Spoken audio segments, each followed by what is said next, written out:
we learn from the brain, we can detect in the brain that the person really liked that move. And therefore, we can very rapidly train this little AI system to understand that the target is in the lower right or the upper left or wherever we placed it. And the person who's watching it doesn't understand or doesn't know, I should say, that that's going on. So they see magic happening. They see a computer and a cursor that's supposed to jump randomly, but in fact, it doesn't jump randomly. It jumps right to the target where they want it to go. And the target changes all the time. And every time that cursor goes very rapidly to the target. And that's because we tap into the reward function of the brain. We can very quickly see from every small change in the cursor, we understand that the person likes it or doesn't like it. Our relationship with technology is evolving rapidly. As AI is changing businesses and reshape our world, what does the future hold? Hi everyone, and welcome to another episode of AI Business Transformation. I'm Michael Coppola, and today I'm really excited to be here with Jonathan Zwaan, CEO and co-founder of Zander Labs. Hi, Jonathan.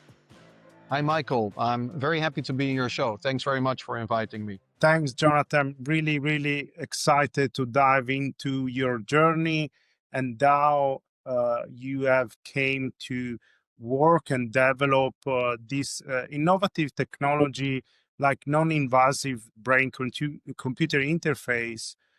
Do you want to take us a bit through the journey?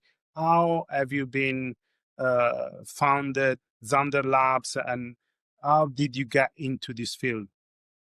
Yeah, sure. No, very happy to tell you a little bit about that, Michael. So I've been a tech entrepreneur nearly all my life, building various companies. And it was 6 years ago when I met my co-founder, Professor Zander, Thorsten Zander, who is a professor in the field of brain-computer interface technology. And he's the one who introduced me to the field. And I immediately recognized the incredible potential and his very amazing vision for the technology and what it could bring to the world and to humanity. And we really hit it off. And yeah, we started from there, basically starting the company, building the company, and developing our infrastructure. That's incredible. And what is your background?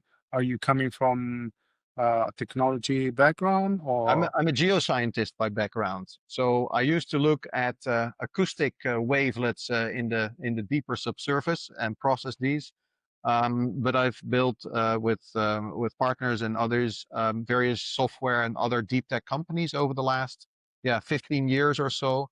And through these different companies and various exits, I was introduced through a mutual friend to Thorsten, because Thorsten had been developing this kind of technology for his whole life, for the past 25 years, but really in academia, in research with PhDs and postdocs, and building amazing work, but always looking for opportunities to bring it out of the lab and into the real world.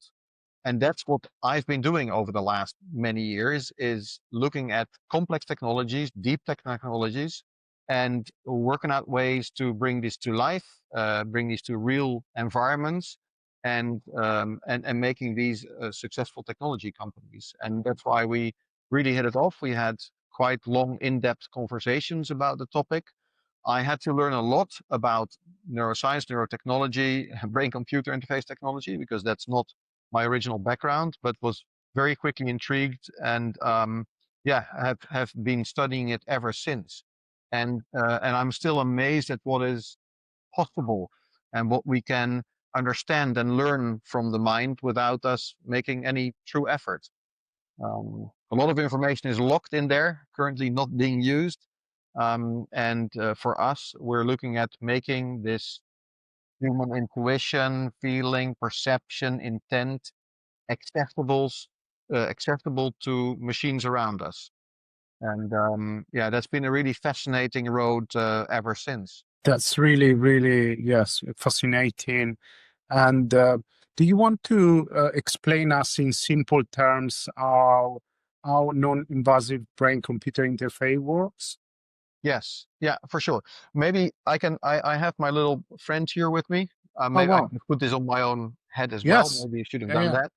But this is an example of our sensors. It's a light sticker that you, at this moment, put on your forehead and behind the ear. Electrodes that record brain activity, EEG signals. And the sensors record that, capture that. It gets put into a small, it goes through a small amplifier that amplifies these very small electrical signals from these different channels, these different electrodes that we have. And it sends it Bluetooth to either your phone or a laptop or a computer that then holds our software that decodes this brain data, this EEG data, into mental states, such as workload, focus, your attention levels, but also error or surprise responses from your brain. And we use that in many different forms, shapes and forms to help us interact with technology, to feed information from our brain to computers around us, and make them adapt to us and make them understand us and make them learn from us. That's really interesting. And what are the functionality that you can control through the interface? Yeah, so maybe it's good to explain a little bit. There is what we call active brain-computer interface technology. And what we develop and what we base our infrastructure on is passive brain-computer interface technology. Active BCIs mean I aim to steer a cursor to the right or to the left. And I'm really actively involved using my brain, controlling a mouse or a keyboard. And this you see applied in many instances, a lot in medtech, both invasive and non-invasive. And maybe we get to talk a little bit about some of the invasive technologies around us. Companies like Neuralink, of course, if we really put that on the map. But we look for non-invasive technology, so just stickers on the scalp. And we look for brain signals that are always ongoing, that we don't make any effort for, but that reveal mental state changes without us making any effort. And that enables us to get insight into mental states, to work better, to perform better, or for machines to adapt to these mental states. And maybe some examples, for example, in kind of the human performance space, you could think about understanding stress states, your focus levels, and your attention levels when you're doing your work, and when you realize that you need to take a break, and understanding how to best use that break. Should you go for a walk or should you be on your phone? And when is your brain sufficiently recharged and focused to get to be productive again while you get back to work? So it gives some neurofeedback from your brain on focus, attention, how busy is your brain, cognitive load, and that can help you in optimizing your work performance and also optimizing your life work balance and making sure you take the right breaks and you don't get stressed out. So there's a lot of areas where you could use kind of neurofeedback to improve your efficiency at work. Um, our focus in this space is also very much on B2B. So we look for companies that are maybe training and educating people in very critical jobs. Think about traffic control, pilot, both in civilian planes, but also defense settings, surgeons that are needing to provide really, high level focus on complex surgeries. And for all these people, you want them to be in the right frame of mind, have the right mindset, and be prepared in a proper way. You also want them to be supported by systems that help them be in the right frame of mind and that can monitor if they stay in the right frame of mind. And when breaks are due, when they need to be supported by someone else, when digital assistance can kick in. So that kind of a space that we call human performance. And that's a very important space for us that we currently work in, and that provides a lot of value. Um, So that's one space, and maybe if I can take a leap into the next phase, which we find extremely interesting, and that is if you're understanding mental state changes, um, we can look at feeding that to systems around us. And maybe a simple example is that a lot of people are using ChatGPT as a conversation, as a some even as a therapist. They ask questions, they share how they feel, and ChatGPT, of course, does a really amazing job in supplying answers. But it doesn't truly understand you. It doesn't look into your mind, what your emotional responses are, how you're feeling at that moment, and what would actually be the right tone to strike to help you in the best possible way. And using the type of technology that we develop, giving insights in all these small mental state changes, um, digital assistants could really get to know you, what you like and what you don't like. How do you respond to a certain tone? And they could be providing much better advice based on this kind of mental feedback they take in giving you, yeah, better answers and better support.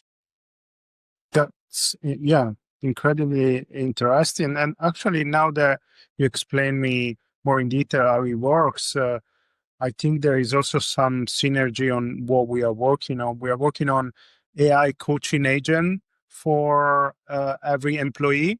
Yeah, So I think there could be some definitely some synergy on understanding how to capture the data that provided by the brain interface and feed it into the coach agent, so that can be giving more details, data for giving better coaching advice to employee. That could be definitely a good, interesting things to explore.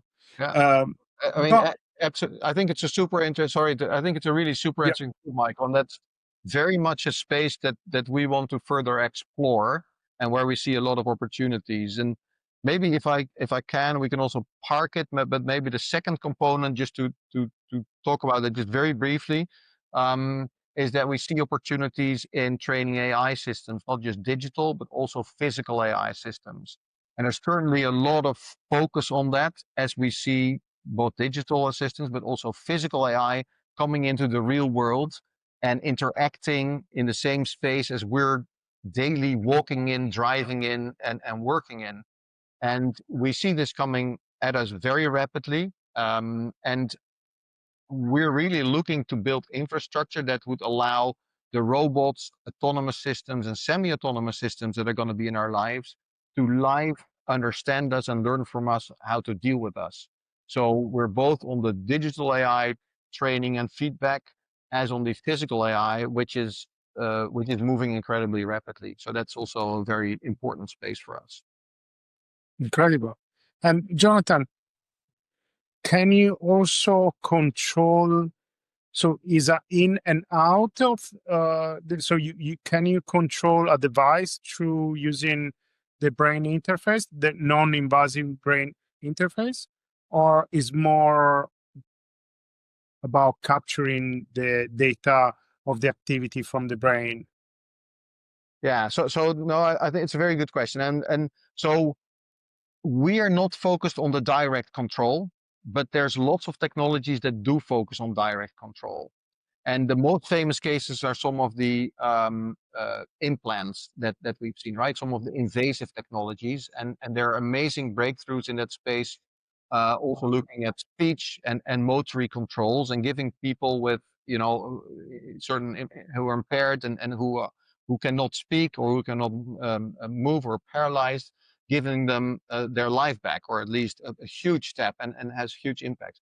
That's really not our focus, but indeed there's lots of ways, and we've run that in the past as well, where we can control drones going to the right or to the left based on our minds and our focus levels and thinking about certain aspects, and in that way driving controls. But our focus is really to look at the natural brain activity that happens as we're speaking now, that happens as we're working, as we're driving, as we're cooking, and so on and forth, as we're doing our sports. and to use that brain activity to unlock that and feed it into systems around us and make these systems learn from us or adapt to us. And there are enormous amounts of opportunities and different fields where that could be done, from personal devices that understand how we want to be woken up and what should be on our grocery shopping list and what music or podcast my car should play and what lighting color I should have, to more, say, physical AIs that know how we want to be driven, how aggressive should the car drive, and how quickly should it overtake, and how quickly should it brake. Um, but also looking at, say, surgical robots that collaborate with surgeons and are very intimately collaborating with and undertaking kind of co-surgeries, and how should they be responding to small changes in the surgeon's mind that, say, um, give them information about whether they're doing something right or wrong, like a reinforcement learning feedback mechanism that happens automatically through brain responses without you making any effort to provide this information to a robot. And Jonathan, how your technology that you're working on is different from Neuralink? You actually give a quick overview from invasive and non-invasive, right? I think that is the main difference that you have mentioned. Can you explain us a little bit more about the main differences, and what are the downside and the benefit a bit of both of trajectory? Yeah, no, sir. Of course, we spoke about it a little bit, but maybe obviously the biggest difference is that at this moment I would not very lightly undertake invasive surgery and drill a hole in my skull. That type of very, very complex, expensive, difficult, risky work, which it still is today, you will only do if the benefits are absolutely phenomenal. And for those people that are undertaking that currently, the patients that have certain impairments, the upside of these surgeries are amazing because it gives them abilities back that you and me already have today, but that they may not have, and that would significantly improve their lives. And so it's really in the medical space, with people with real serious impairments, that they want to undertake something as drastic as yeah, drilling holes and implanting these sensors in your brain. So we're really looking at the 99.9 other people that have very valuable information ongoing in their brain that we can already use today in a way that it's very low barrier. And most of the EEG non-invasive research today is actually also still with a bit of a barrier, because typically you may have seen that in pictures and on television and so on. People wear a full bathing cap with 64 or more electrodes and cables and a big amplifier, and that worked well in a lab and it's great for research, and we use that same technology in our labs. But that doesn't allow you so easily to walk around and to perform normal work or be in, helicopter simulators or run training programs. And so we're looking to build infrastructure that allows us to take it out of the lab in a non-invasive way and unlock information in that way. So it's very, low entry barrier kind of technology that can be deployed today, and get the benefits from it. And Jonathan, you have already mentioned some of commercial application of your technology. There is anyone in particularly that is more mainstream or is more successful that you are seeing particularly adopting? Yeah, so I think the most accessible one is for us in the space of mental health monitoring. and the Fitbit for the brain. Many people are wearing digital watches and looking at their biosensors and understanding their physiology and looking at their data, their heart rate variability, and so on and forth. And it gives us really interesting insights of how healthy we are, and we can adopt our training and our running and our food and so on to optimize this. But we're not looking a lot, and that's now starting, at brain health. And are we exhausted? And how do we know that we truly, well, to some extent, but the road to getting to exhaustion or to burnout, can we see early warning signs of that? So we see as first area, and there's a lot of development in that as we speak. Really neurofeedback on these type of technology: focus, attention, workload, preventing stress, knowing when to take breaks. This is really an area that we see today, uh, and our focus is a little bit less directly on the consumer grade work and a bit more on the professional domain, where we're looking at training pilots, civilian, army, but also surgeons, traffic control, and um, and more in relation to kind of a human-computer interaction domain, where we're both monitoring performance of people, but also how can we improve the training programs. So that's what we're currently commercially mostly focus on. With it, a slightly longer term is to train the AI models, with creating personal AI models that rationalize and understand things the way we do. That's really interesting. And how do you think this technology will shape businesses in the next 5 to 10 years? How do you see that evolution happening? If you would describe, the businesses in 10 years, with AI business transformation, we really explore a lot about how AI and innovative technology are shaping the way we operate businesses from also a practical practical standpoint. So I would be interested to see, your vision into the future, and how can that technology change the way we operate businesses now? Yeah. So no, I think it's always very hard. First off, disclaimer: it's always incredibly hard to look.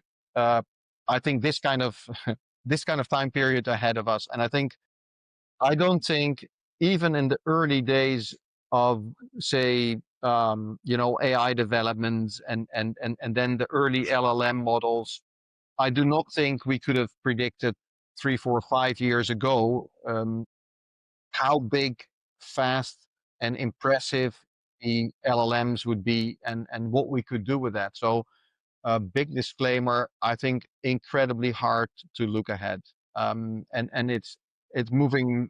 Well, we all know, more rapidly all the time. Um, but we see on two areas really big changes coming at us, and when is the tipping point? It's either somewhere between 3 to 7 years, and that is really when these systems adapt naturally to us, and that's the infrastructure we're building. So we're seeing at the moment this enormous uptake in digital assistants, which you kind of also kind of refer to, right? And what a lot of people are building amazing solutions based on all sorts of large language models and improved foundational models coming out all the time. And there's so much tech that can be built around it, but it's all driven and trained on really large data sets, and either synthetic or human created data, but it's not taking our cognition into account. Therefore, they do not understand and feel and interpret and associate the world like we do.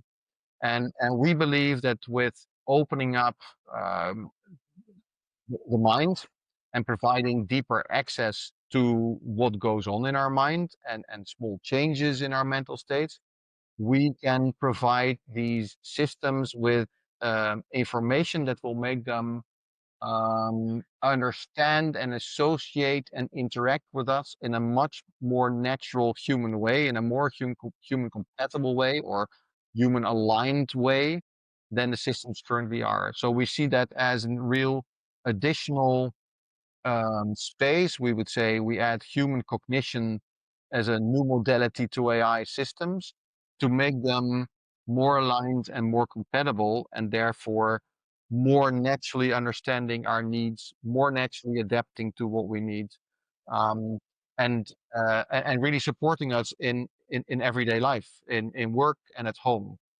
Um, we also believe that we will enter a world where robots, humanoids or other, will come into our. I mean, they are coming into our daily lives as we speak.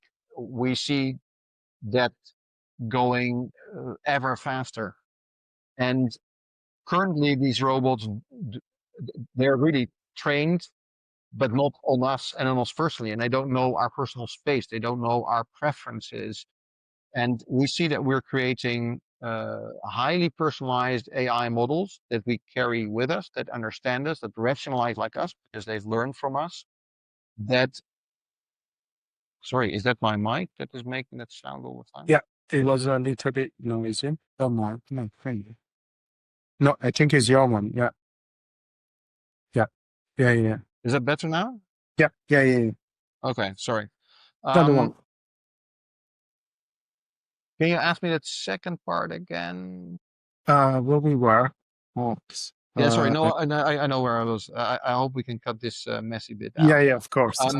So no, we were talking about robots coming into our daily Yeah, lives, and everywhere, at work, at home, uh, driving, everywhere. And these, for us, we really see a need that these robots or these autonomous systems or semi-autonomous systems are truly understanding us and can respond to us and can learn from us and how we want to be interacted with.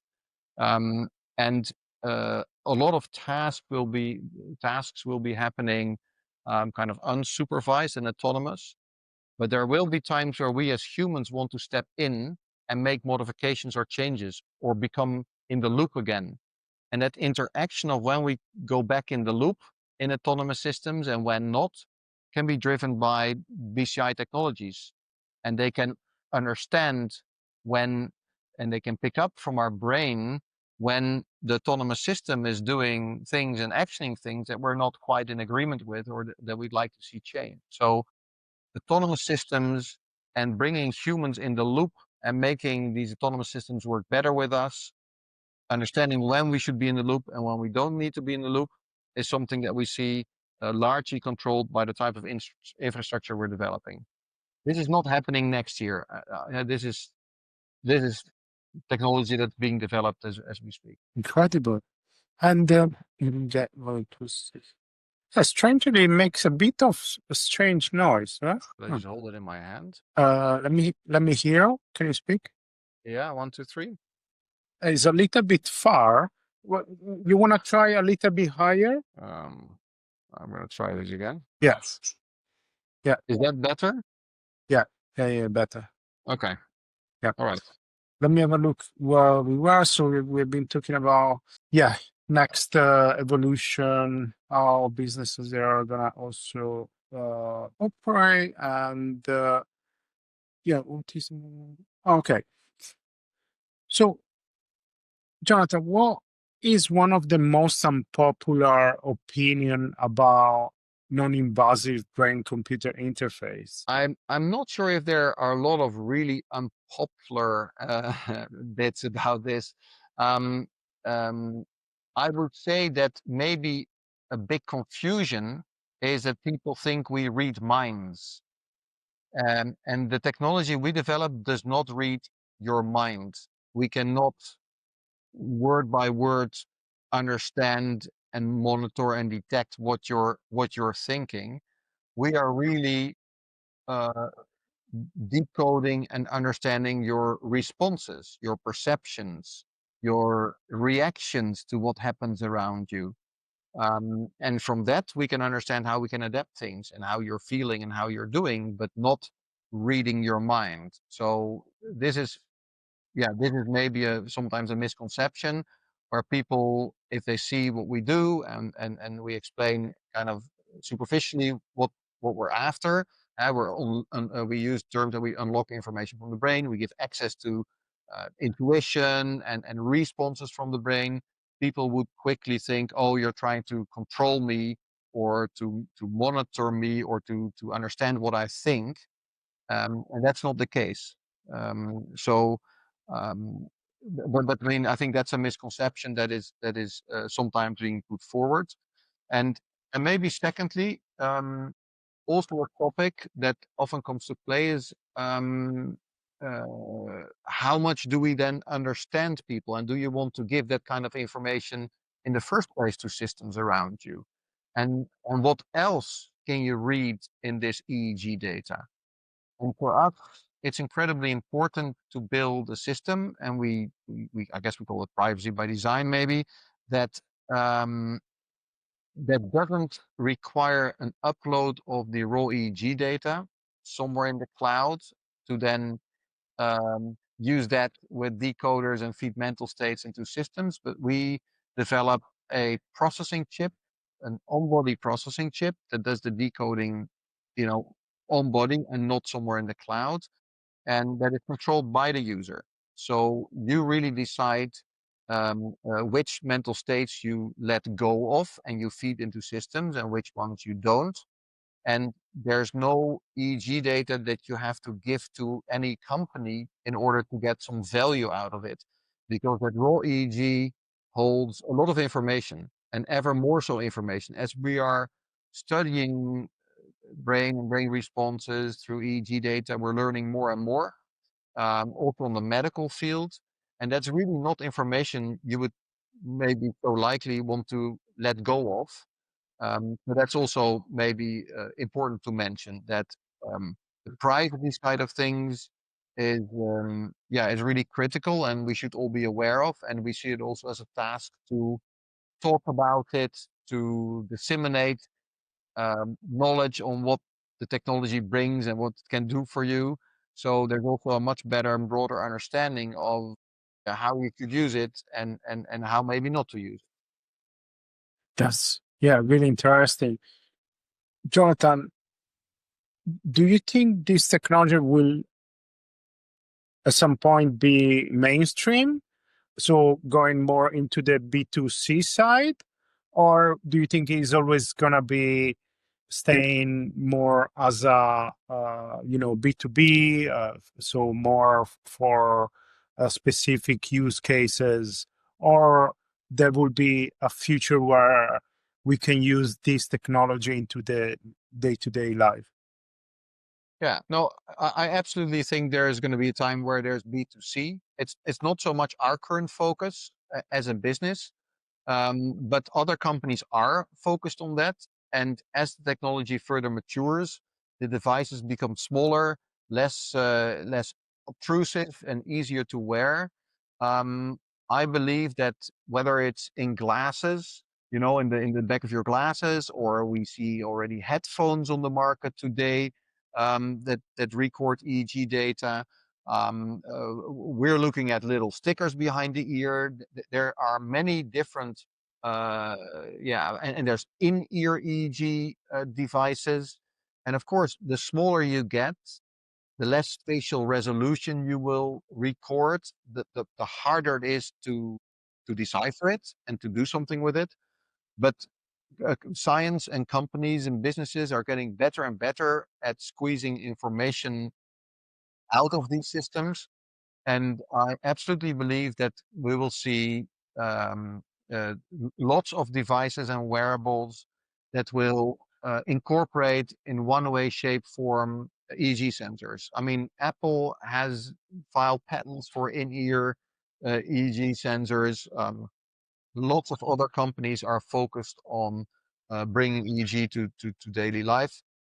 You can imagine that, and that's something that we're also looking at in the gaming area. You can build some immensely interesting, creative, immersive experiences in gaming, either VR or just normal gaming, serious gaming, but also other gaming. that take workload or concentration or focus or calmness and relaxation into play, and creates a whole new aspect of immersion, bringing your brain capacity into the gaming levels, and you can change levels of the game according to your cognitive state.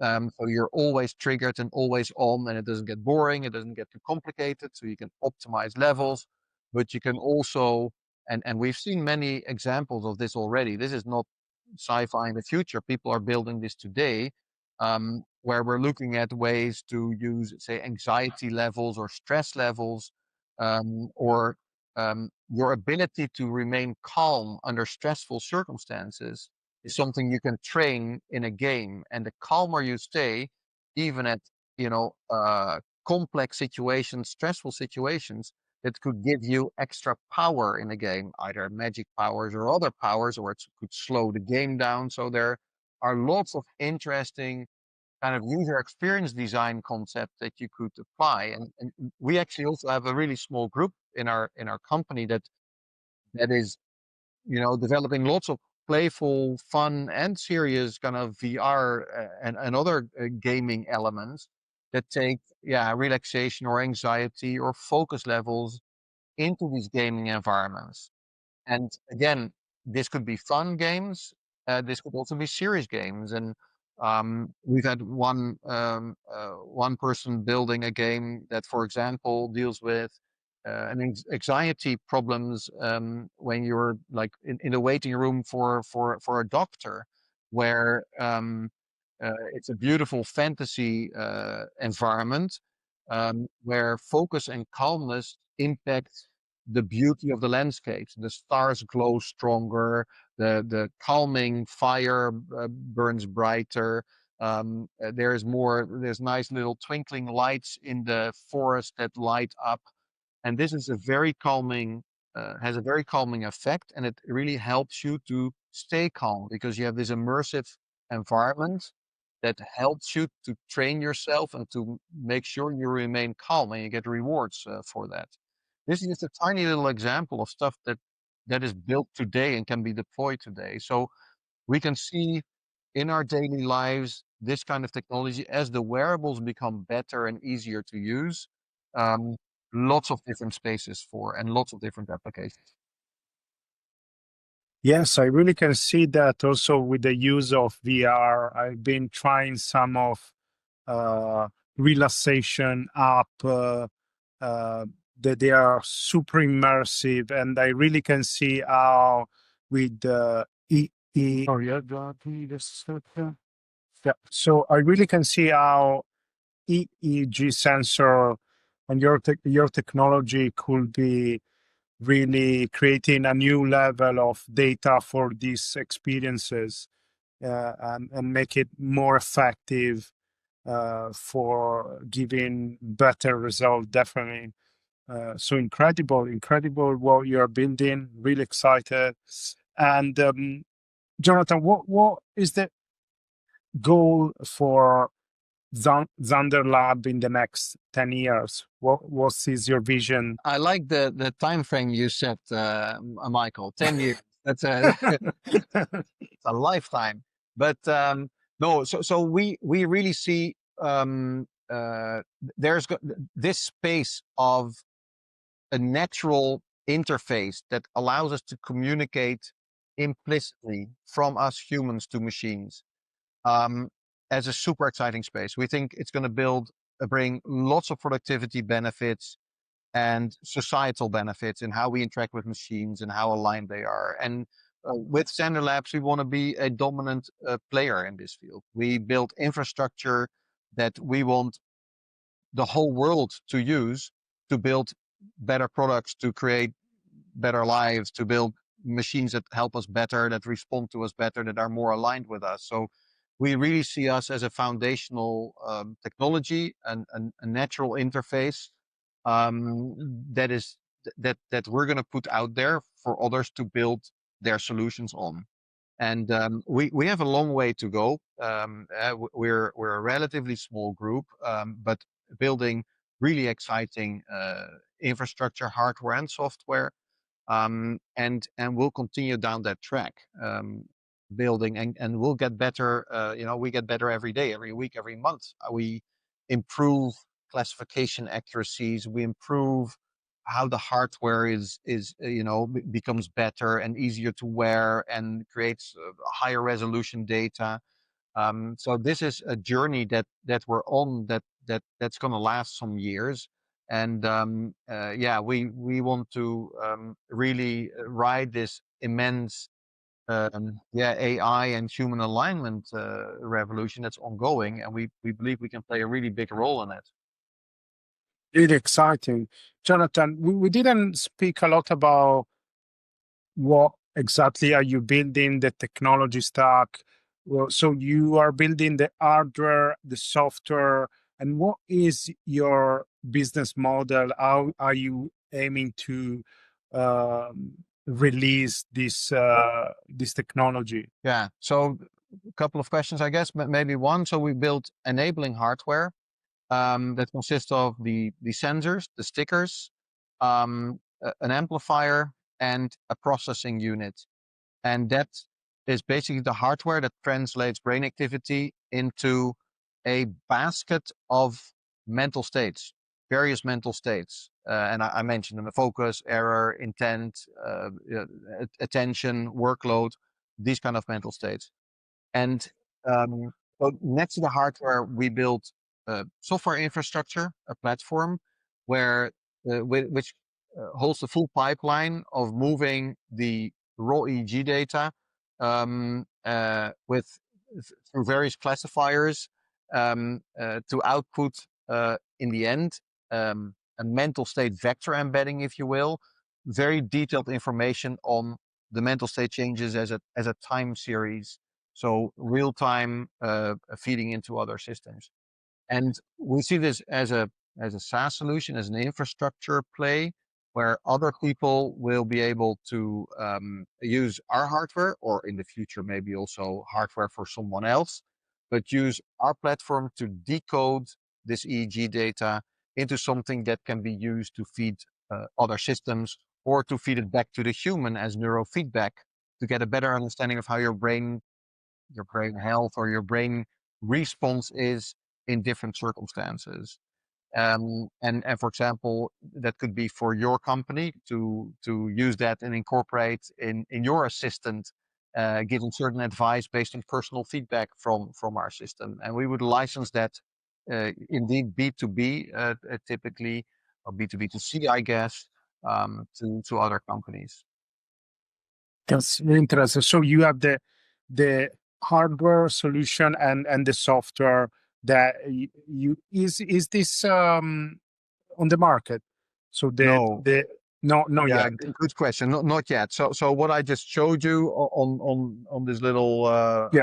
space here is our prototype. We'll have first release Q1 next year for limited partners. So we're really taking this easy. We're not yet on the shelves ready. But we're building prototypes as we speak. And early next year, that's our aim, to be supplying this to various partners, and in combination with our infrastructure, our software, our decoders, to start building first products and first prototypes. I guess you are doing pilots with different partners, right? Yes. Yeah, Correct. Yeah. No, sorry, I want to say, so most of the pilots today are in the space of human performance, like training of pilots and soldiers and surgeons, and understanding responses and building better UX and UI, real in the human computer interaction in the HCI domain. We're at this moment, and we have various talks, but really looking for partners in more the physical and digital AI space, where they want to use our infrastructure to build better digital or physical AI products that are more human compatible or human aligned. That's really interesting, Jonathan. And lastly, as we close this really exciting interview, I want to ask you a small story of some pilot that's led some great result, or some acquiring great data for this pilot that you have done, and how they have been using to improve their training, their activity? Yeah, thanks. Maybe I should, the single most, I think, impressive example is actually the very early on example that both Torsten Zander and Dr. Laurens Krol gave me when we met. And that is what convinced me to join at the hip and build this company together. And that's also technology that we're now really seeing taking up, and a lot of interest from other players. And it's a rather abstract case, but it is a great example of a reinforcement learning mechanism. And I call it the reward function or the judgment function out of the brain. It is a rather simple experiment where we put someone behind a screen, and um, I'm going to try to explain this without, normally I show a little movie, but I'll try to explain. Maybe we should put it in the comments, a little movie, because it explains it really well. But it's a grid with a cursor that can jump into different directions. And it's a random cursor jumping into random directions. The grid is 4 by 4, and the cursor can jump up and down, left, right, diagonally left, diagonally right, and so on and forth, 8 different directions. And it does that equal weights at the moment. Now, there's a person who looks at that, and we're putting a target dot in an upper corner. And as the person watches the cursor jump in different directions, over a small period of time, the person realizes that the cursor no longer jumps randomly, but goes very quickly to the target. And we show another screen of 4 by 4 or 6 by 6, a grid, and the cursor starts, and there's a target now in the bottom right. And the person watches this thing and sees the cursor go very quickly after a few maybe random jumps. It very quickly goes straight to the target. And how does it do that? It reads the reward function out of the brain. Every time the cursor makes a jump in the wrong direction, the response from the brain is an error, and we can read and understand the person doesn't like that move. The cursor moves away from the target. The next jump randomly maybe goes towards the target, accidentally, by chance. And we learn from the brain, we can detect in the brain that the person really liked that move. And therefore, we can very rapidly train this little AI system to understand that the target is in the lower right or the upper left or wherever we placed it. And the person who's watching it doesn't understand, or doesn't know, I should say, that that's going on. So they see magic happening. They see a computer and a cursor that's supposed to jump randomly, but in fact, it doesn't jump randomly. It jumps right to the target where they want it to go. And the target changes all the time. And every time that cursor goes very rapidly to the target. And that's because we tap into the reward function of the brain. We can very quickly see from every small change in the cursor, we understand that the person likes it or doesn't like it, likes it a lot or hates the move. And that creates this ability, kind of a reinforcement learning mechanism, to update the model and to follow the guidance of the user without the user making any effort. And that can be used in many collaborative ways, where we work with robots or cobots that do certain actions that instantly they see a response in the brain from the user, that the user doesn't like it, the surgeon or the soldier or whatever, and it can immediately correct itself, or it does something that the surgeon really does like, so it knows it can continue in that direction. So you can create some very intimate human robot or human AI system collaboration, because these brain responses are pretty much directly, right, within milliseconds. So you very quickly get a judgment response from the brain that we can feed into an AI or a robot, and it can correct itself maybe even before you as a person are consciously aware that you liked it or you didn't like it. Because before you realize that you really like something or don't like something, that takes a little bit of time. And we can pick up this brain response instantly and feed it to a system. And that is such a powerful mechanism that we can tap into the reward function of the brain that immediately convinced us to say, look, this is unbelievable that we can do this.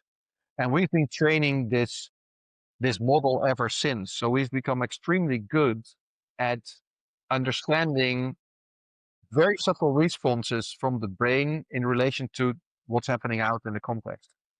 So maybe that's not the project or a product just yet, but it is an incredibly powerful technique that a lot of people like a lot.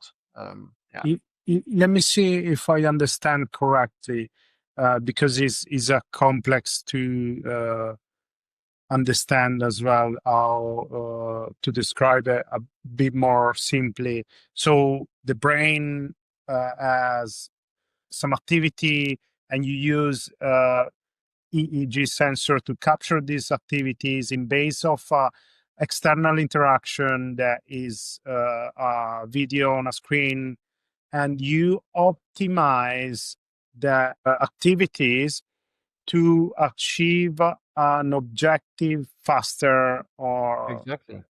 or better, quicker, correct? Yeah, that's exactly it. Every little move that the machine is making is being judged by you as a person, and that judgment, good, bad, very good, very bad, is fed to the machine that can immediately adapt itself. So it goes to the target if there's a target to reach, or it corrects itself if there's a correction needed by the person. And the person sitting behind that machine or collaborating with that machine or that algorithm doesn't make any effort. In this work that we did, the person behind the computer didn't know they were impacting the algorithm. They were just admitting that the algorithm, without them undertaking anything, did what they wanted it to do. And it was not pre-programmed, right? That was happening on the fly, understanding implicitly the response from the brain. Yeah. Incredible. I'll send you a short, and whether that can be included in the comments or not. It's a 1 minute little video that actually explains that extremely well. Yes, definitely, Jonathan. Let's please send it over. Also, any additional material we can also add it into the editing. And it was really a pleasure to understanding more about the technology you are building, and we're really excited to go back in 6 months, a year, not 10, don't worry, and see where we are again. So thanks for your time, Jonathan. See you soon. Thanks very much for your time, Michael. I really appreciated it and enjoy the conversation. So yes, we'll be in touch. I hope to come back to you in 6 or 12 months. Thanks, Jonathan. All right. Bye. Bye-bye. Take care. Hi there. Welcome to my channel. I'm Michael Coppola. I'm excited to have you here. Thank you for joining me on this journey. Together, let's explore the incredible potential of entrepreneurship, business innovation, and technology to take your ventures to the next level.